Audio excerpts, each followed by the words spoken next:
I'm videoing, go. So, it's another rainy day.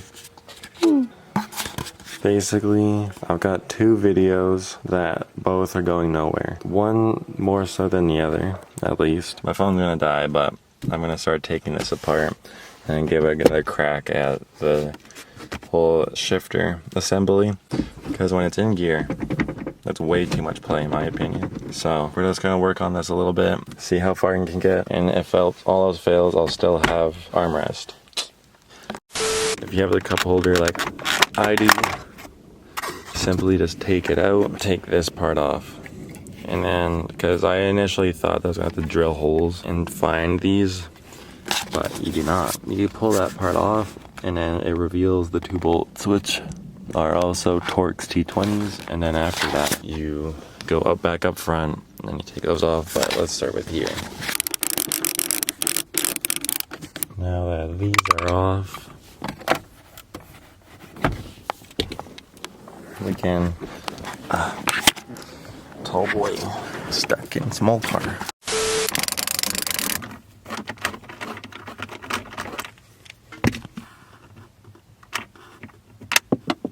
Oh, so it's gonna be the same thing on the other side, and I'll come back when I'm done. Okay, so my camera has died, but basically, when you don't have the armrest, there will not be this bolt. This bolt is more of an adapter. This whole thing can come off, and underneath will be the smaller bolt that this is on. But you take this off, and you put this one on. I found a pick and pull with the armrest that's already removed, but a nice fella left this for me, and this thing as well to pick up. So when you don't have the cup holder, you're gonna have to find that adapter. It's a 13 mil, and then this is gonna be the same bolt, or it's gonna require the same bolt as this, which is a 13. I don't have one for this side. If I can find one eventually, I'll put it in, but in the meantime, I don't really care. These two will be good enough for it to be secure in here, I think. Or I guess we'll wait and we'll find out and see. But yeah, I will get to putting, oh wait, so yeah, you're gonna need to put this plate in, and then you should be able to put the armrest in after. So I'm gonna get this in, and then after that, I'll come back and we'll go from there. We're gonna be taking this thing apart now. You can see it's already shaky. There's one bolt right there, another T20 right here, and then another one right here. After that, you just take this boot off, and then you should be able to see everything. Overall, most of the things aren't bad. I really just want to get that first gear getter off and put a new one in. So we're gonna get to that. With the Diesel Geek Deluxe shifter package thing, it comes with this. Basically, you take this and you put it right here and then into here, just like that. Now your shifter won't move. So I stripped this bolt, as you can see. So basically I'm just gonna drill it out, and then hopefully I can get it out. If not, I'm gonna be a little bit more screwed, but I gave up last time. I'm just gonna be a little bit more patient this time, and hopefully we'll get it. The bolt out of here, it was a lot less harder than I thought.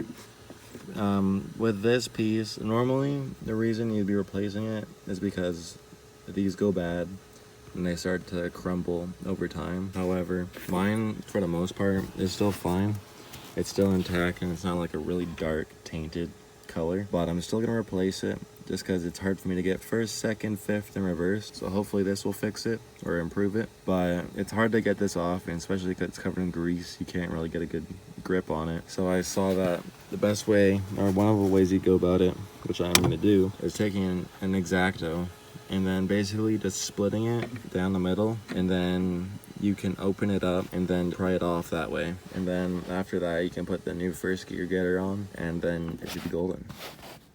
Okay, I went ahead and just put the first gear getter in. So basically, once you get this bolt off, which is a factory is a T20, but this is an Allen. You know, like it's like the smallest one I could get. Anyway, put this on. You take this like plate off, and then you sandwich this bushing, which is the first gear getter, on, and then you can just slide it right on or back into place. Put this new bolt in with the Allen, and then it's got there's like maybe 5% play compared to what it was, and hopefully when I'm shifting this will be much better. There does not seem to be any issues with the other bushings, but I have the kit. I have all the bushings here, so that when I do go bad, I can put them in. Eventually, I feel like I'll be taking this off, maybe when I do the clutch. So, with my car, I have this cup holder, and it was broken when I bought it, so I Gorilla Glued it along the sides here. However, I did not put a lot in, so hopefully that will not ruin anything.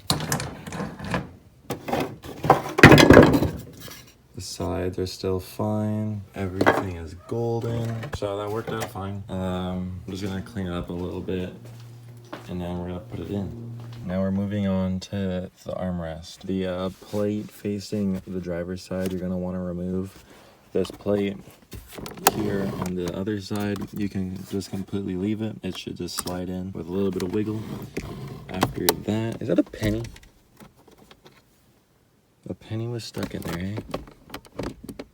Interesting. So what you're gonna do is take this bolt. You're gonna wanna put it right in there. After that, you just put the plate back on, and then you gotta armrest. I'm gonna take this penny out. I don't know why this penny's in here, but it's kind of weird. So it is officially in. The armrest has been installed properly and successfully. The first gear getter was installed correctly, and my 2 of 3 or 4 vents have been installed. So overall, the end of the cosmetic mods I want to do to Mary, and hopefully the start of something new, but very happy with how it turned out. And yeah.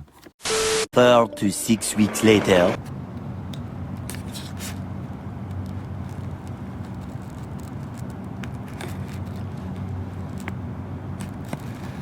Well, here it is in all its glory. What do they call it? Troubled child? Yeah. So, I mean, there's not much to it aside from the spray paint all over it. Yeah, it's a pile of shit, but you know, I cleaned up the intake. I don't know why. I put a new rad in it, cleaned that up, cleaned up the distributor. I put a new hose in underneath, like below the distributor is a coolant hose or a line that was leaking. I hopefully fixed it. I guess we'll fire it up and see if it even fixed. Yeah, timing's probably way off, but I mean, the headlights, you guys also saw that. It's a automatic, unfortunately. It's a coupe. It's, yeah, different sized wheels in the back and in the front. It's got a sunroof at least. I don't know what I'm supposed to do with this one. I bought it for $300. I've dumped about $100 into it now. It's not even in my name. I don't have the title. I don't have insurance for this thing. I just paid for it. That's about it. We're gonna fire it up. I might have to start recording on my phone if I even bother, but I just want to show you guys what my little secret is I've been hiding.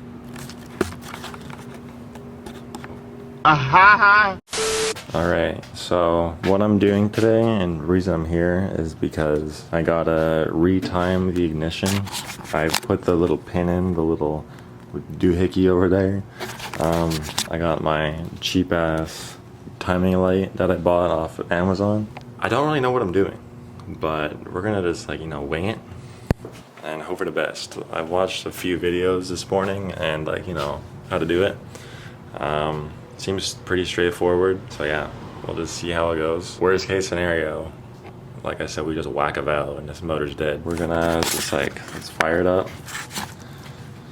I've already tested it or turned it on to make sure it's not dead. So I'm just gonna go again. The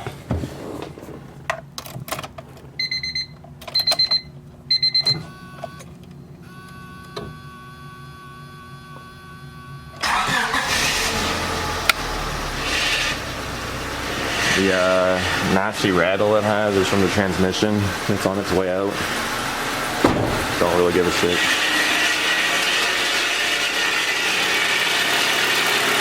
But you see that it does flash. I don't know how well you guys can hear me, but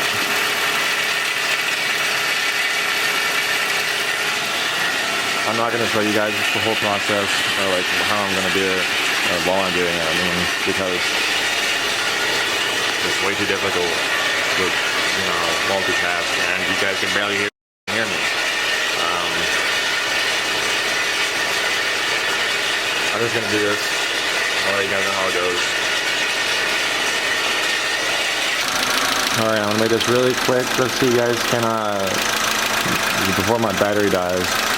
But I wiggled the distributor around, not moronically, but I played with it, and hopefully I'll be able to show you guys. Okay, well, my camera can't really pick it up, but I did the ignition timing. I got it correct. I got cylinder 1 at top dead center, and I matched the 2 little notches with the 1 notch on the pulley. So yeah, we should be golden. I'm gonna pull that little plug out of the blue, right, the clip out of the blue plug on the passenger side, and we should be golden. But yeah, no, I'll go ahead and show you guys what it looks like. But I mean, we got it done. Yeah, I don't know how well you guys can hear me, but yeah, it's done. Car should be back on the road in no time. Alrighty, it's the next day. Nothing really changed. I got the car running. I did the timing. It's all good. I tried to show you guys, but it just wasn't working out. I did find a new oil leak, so that's cool. I was gonna drain the coolant and put like still the yellow shit or the greenish, but you know, I have hose water in there, and obviously that's probably not the best for the car, but I can't get the, I don't know. This thing is like a hoopty. I honestly, it doesn't deserve to be like have that much more effort put into it. Like I did clean out air blocks, restored the headlights, put a new radiator in, which I deleted the footage for, but I like restored that too, so it's nice and shiny, and like all the fins are for the most part straight on it. So I mean, it's good enough. This thing's just covered in grease, so like I'm just gonna leave it, and then once it like breaks down and like leaves me stranded on the side of the road, then like if I end up doing any, I mean, oh, I'm gonna put a fart can on it, just for fun, you know. Be that annoying Civic. I was gonna lift it, but I might just slam it just for fun, you know. Total Civic thing to do. Lay frame, just driving around. Yeah. Well, oh well. Just felt like showing you guys what's going on with this thing, even though it's not much. But yeah, that's all. On to the next clip or video.